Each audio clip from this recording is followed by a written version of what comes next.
લાવો છે સીધું જ બોલી દર્શિતાબેન નથી લાગુ પડતી. વાંધો નહીં, હાલો. આજે અત્યારે તમે જોઈ લ્યો છો કે આજ કોર્પોરેશનના અધિકારીઓ જ્યારે ભાજપના ઈશારે અને ભાજપના ખીચામાંથી નીકળીને અત્યારે નીકળ્યા છે. તમે જોવો તો આજે જ્યારે પોતાના મકાન હોય અને પોતાની પ્રોપર્ટી હોય એમાં એ લોકો એવું કહે છે કે તમારે પરમિશન લેવી પડે, અને જ્યારે ભાજપના 50 જગ્યાએ ભાજપના ઘર છે અને 50 જગ્યાએ ઝંડી મારી છે તો એ મને બતાવે કે કેટલી જગ્યાએ પરમિશન લીધેલી છે. તો આવી લુખાગીરીમાં રાજકોટની જનતાને પણ હું એ કહું છું કે આવી લુખી દાદાગીરીમાં ક્યાં સુધી તમે જીવશો? અધિકારીઓને આ સાંભળો એ કે એના ઈશારે હાલવું પડે છે તો ક્યાં સુધીનું આપણે ચલાવવાનું છે? તો હું પણ રાજકોટની જનતાને એમ કહું છું કે હવે તમે જાગો.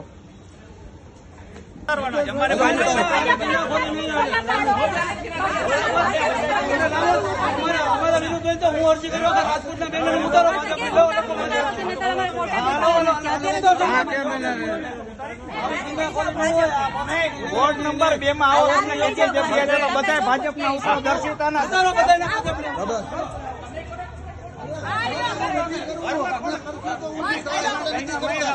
બોલાવો ઘરવાળા કે કોઈ નાનો પાડે. તમે એને પૂછો પણ અમને પૂછો. ગુંડાગીરી બધી કાઢવાની જ છે. બરાબર છે.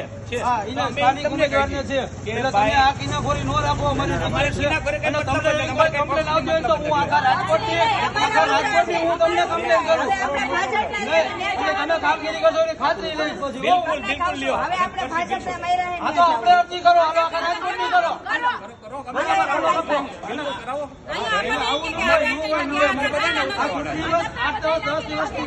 અમારે બધાને ઉતારવાના છે. અમારે ભાજપ તમને બધાને અમાર કોંગ્રેસ વાળાની પાછળ પેલી વસ્તુ તમારે આ કામગીરી કરવાની છે.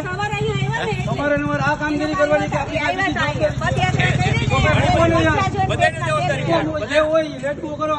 બધાને મારેલા કોઈને વિરોધ નથી. સરકારી ઓલા થાંભલા હવે થાંભલા નહીં તમારે કાઢવાય ને એમાં નાના પેલા તમે કઈ ગાડી મરાવી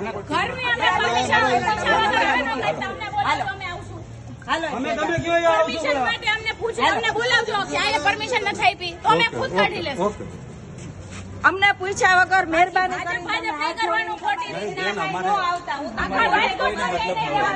અમને ભાજપે હરતી કોંગ્રેસ આપણે ઉતારો બધાના વિડિયા.